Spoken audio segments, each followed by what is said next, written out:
Yo, this Guido, aka Shad Fury. I just want to show y'all some attacks. It's actually going to be 7 attacks that happened in the Elite Specs Ops main war.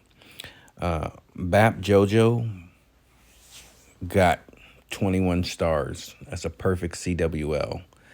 And just want to showcase that. So it's a pretty long video. I am going to be repeating myself on these attacks because my first time watching them was when I was recording them. So, yeah, let's get into it. So, this first attack is a Root Rider smash attack.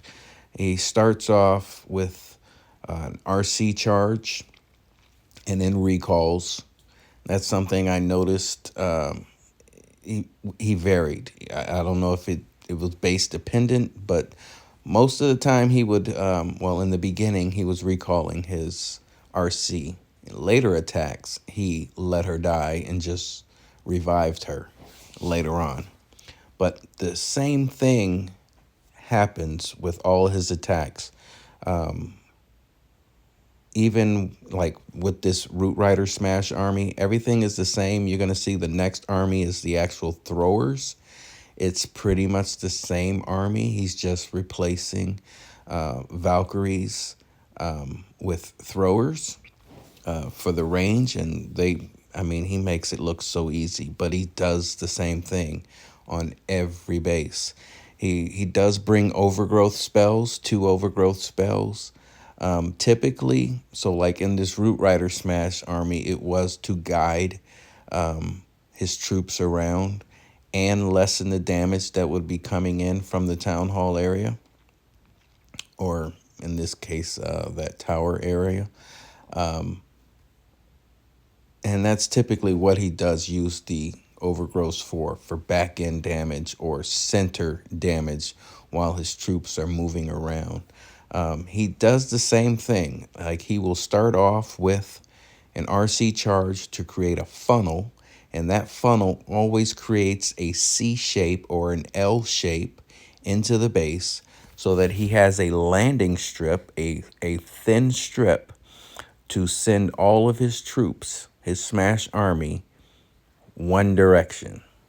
And yeah, he'll typically have his queen or king on the outside to keep them into that base, following that thin strip.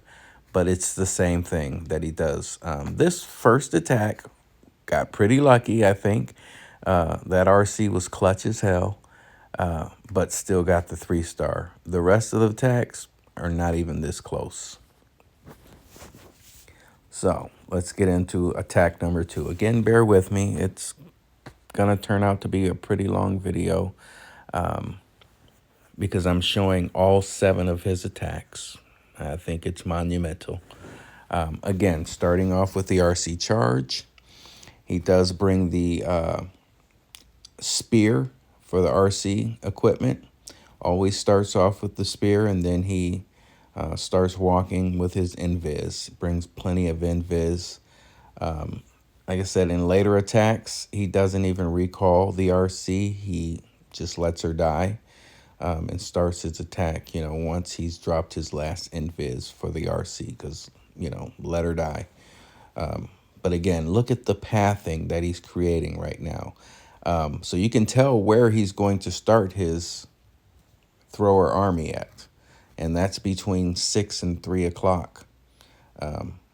If you look at that funnel, he's either going to start up. He could either start up at 3 o'clock, or he can start down at 6 o'clock, between 6 and 9 o'clock. And this time he's choosing to go in between 6 and 9 o'clock, and then he drops his king up at 9 o'clock as a funnel to keep his troops from walking around the base, to actually go inside the base. He's very patient with his hero abilities, not with the warden ability, because typically once he starts, taking on a lot of damage, once he starts entering the base and he starts taking on all that damage, the warden ability is going to come out pretty early. But his king and his queen abilities, he's like I've been watching, he waits. He's not antsy with it. He waits until they're like near death, and then he pops their abilities. With the king, he's using the snake bracelet and the spiky ball. I believe with the queen, he's using the magic mirror and the giant. With the warden, it's the rage vial, and the I believe he's using the healing tome, rage vial and the healing tome. I may check it again. You may see me checking it again throughout the videos, but like I said, the rest of these aren't even that close. The throwers, most people don't use them because it's typically been a slow army, but he's never been pressed for time on any of these final 6 attacks. Again, the army is the same. You'll see it's the same as his Root Rider army. It's just substituting with the throwers. Yeah.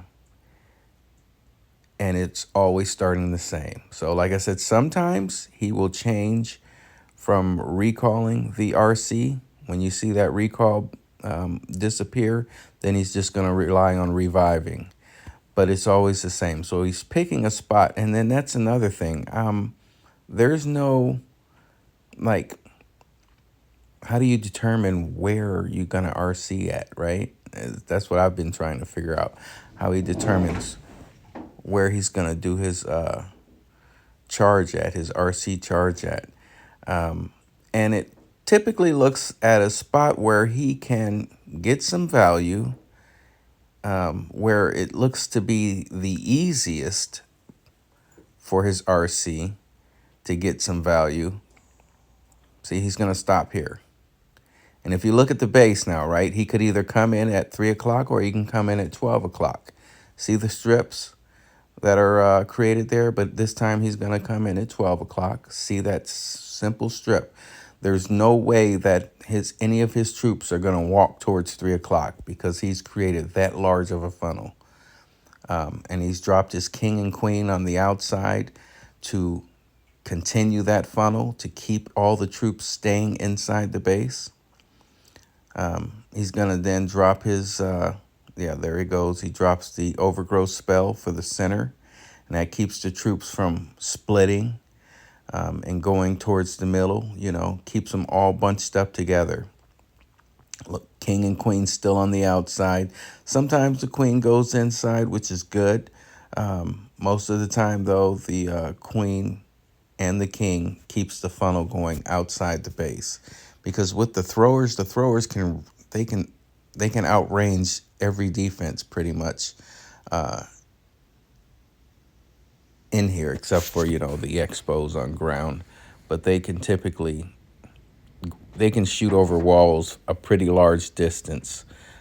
So as long as you keep them grouped up together and keep them, keep the damage that they're going at pretty narrow, yeah, there's nothing that can stop them. As long as they're keeping tanks in front of them, majority of the times his throwers are not dying. There's a couple attacks where his throwers actually split, and you'll see how fragile the throwers are, right? But majority of the attacks, it's just like this.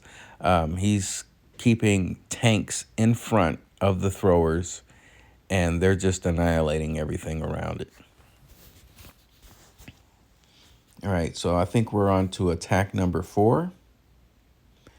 Day 4, attack number 4.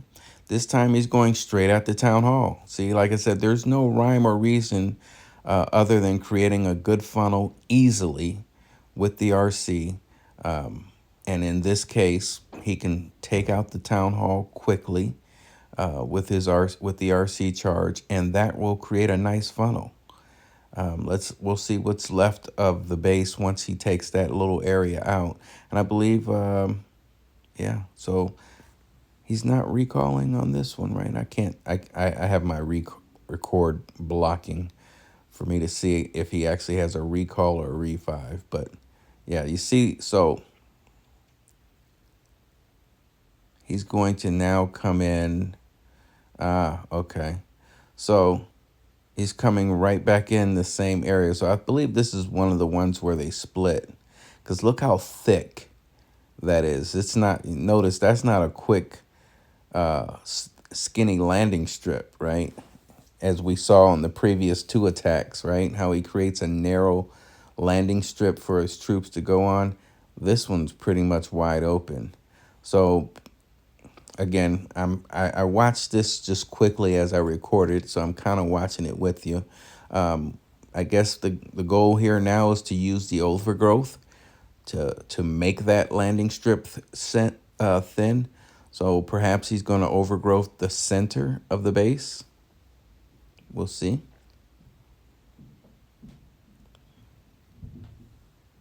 Yeah. So the king is outside.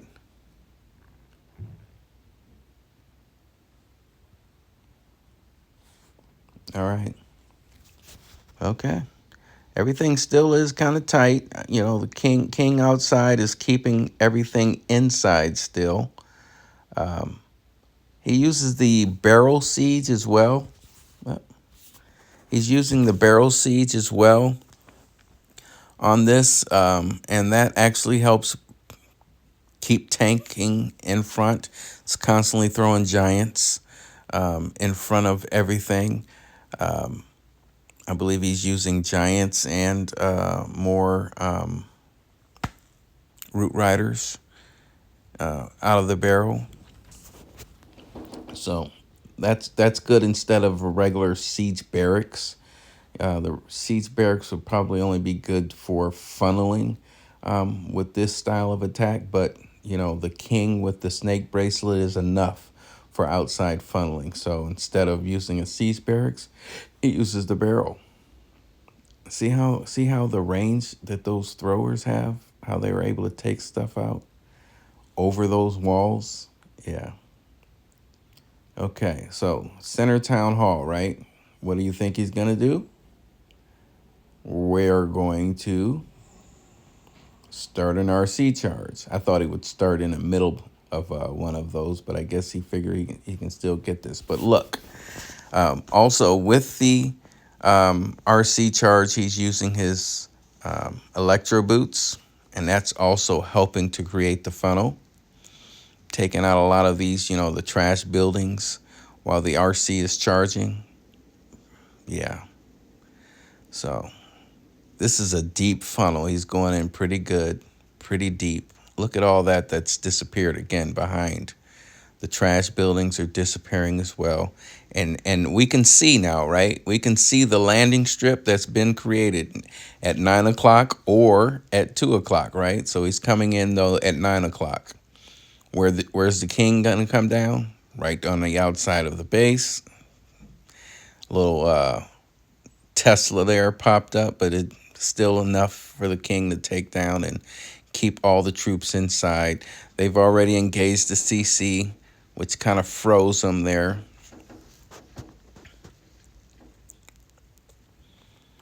And then, so yeah, he overgrowths the town hall, keeping that damage away while the troops progress through slowly. Again, troops are under rage. He pops the warden ability to heal everyone back up because that town hall just came from underneath the overgrowth. But look, see, they don't even have to go to the town hall, and they took it out just near the walls, and it's gone. Last overgrowths. I love how he times his overgrowths. They always seem to expire just as he's on top of them. So it's not like he's going to take a lot of damage from the areas that he's overgrowth, because he's timing it perfect. That comes with practice. This is definitely something I'm going to start putting in my repertoire to practice, but I'm sure that definitely comes with practice. Reviving the RC once there's tanking for the RC. Notice that too, right? So yeah, for the rest of these attacks, he's going to be reviving the RC. He's letting the RC die. He's not doing a recall and sending the RC in with the regular army. He's going to always let the RC die after the funnel, and then he's going to revive the RC. But you can't revive the RC like you would, let's say, in a mass revive Yeti attack strategy. In this case, you want to wait until you got tankage. Typically the army is being tanked is tanking any damage, or maybe the king coming back around tanking some damage. Then you can revive the RC to help clean up at the end. So again, what's the formula here? Start an RC charge, create a nice little funnel so that we are creating a C shape into the base, a C or an L shape into the base, right? So RC's dying, right? So he drops down the baby dragon to complete the funnel. And look now, he can come up top. I'm guessing he's going to come up top. I'm right. Up at 12 o'clock is going to be his entry area. He's going to drop his king more than likely near that 12 o'clock area. There you go. There's the king. He brought a couple witches to help the king with the outside funnel, while the throwers are pushed through the base. Overgrowth's the town hall section, which that overgrowth is going to wear out as they approach the town hall area, and then he'll still be able to take it out. King with the snake bracelet. Snake bracelet keeps the king alive because it gives him all that health and tankage with the snake spawning. Yeah. So look, bam, there goes the town hall. And then let's overgrowth just past the town hall to slow up that damage as we approach it. And then now this time we are going to go a little bit out of the base for a bit, right? But notice the overgrowth ends just as he's getting there on top of it. And then bam, we're going to go back in through the base. I believe this one was a little bit tighter, but this is where the RC comes in clutch, right? So the RC, you see the RC up there at 3 o'clock where the RC died at. He still has a revive for her. Does he use the revive on the RC, or did he use the revive on the queen? Again, I'm kind of watching this with you.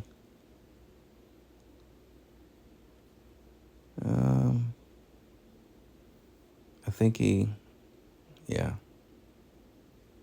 didn't need to revive the RC up there, duh. Look at the spell slots, Ed. Yeah, okay. So,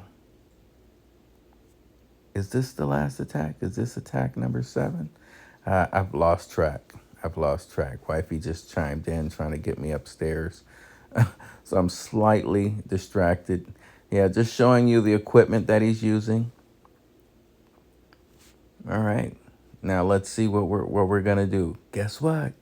We're going to do an RC charge. Now on these type bases, yeah, you come in towards, you want to get one of those rage compartments down. That's what I believe the goal is. Try to get out one of those rage compartments. You get out one of those rage compartments, you got your C or you got your L, either way. And that's what he's going to. That's what he's charging to. He's good with those invisible spells that he's not allowing that damage to come in. And so like what I see and what I struggle with RC charges is allowing my RC to take too much damage. I'm counting those seconds. 1, 2, 3, 4, before I drop one down. He's not doing that. He's like dropping them at 3.5. And especially if he's near the town hall, any splash type damage, he's definitely dropping those invis early so that no splash damage is coming towards his area. I see a lot of RC charges fail early because they're allowing the RC, like, wow, what the hell? How did my RC die so quick? Town Hall was just raining, splash damage in that area. And whether you're invisible or not, your RC is going to get hit by that. So, yeah. Again, King down for the funnel. And the rest of the troops are going to come in straight towards that Town Hall. Notice he overgrowth early so that the troops would not split and try to go that direction. But I believe that overgrowth is going to come off just as they're approaching. And some of the troops are going to split. Let's see. Yep, I did see that part. Yeah. So some go to the Town Hall. They take the Town Hall, and now they're going to split. Look at that large area. So I thought his second overgrowth would be up top near that tower, in that inferno, that multi-gear cannon. But he didn't do that, But that comes, I guess, with experience. Yeah, so he finally overgrowth down there at the bottom there, bottom corner. And that's where he's going to end at anyway. Yeah, I would have probably overgrowth about 2 o'clock. And then pushed everything down and then back up. But no, he's efficient with it, So, yeah. I probably should speed this up, but nah. You stuck around this long, stick around just a little bit longer, right? Again, you see the name BAP Jojo Morrow 7. This man or woman or person 3-starred 7 times in a row for CWL. It's only showing 6 right now because it hasn't updated, but he's got 21 stars in this CWL. Give him his flowers, y'all. Give him his flowers.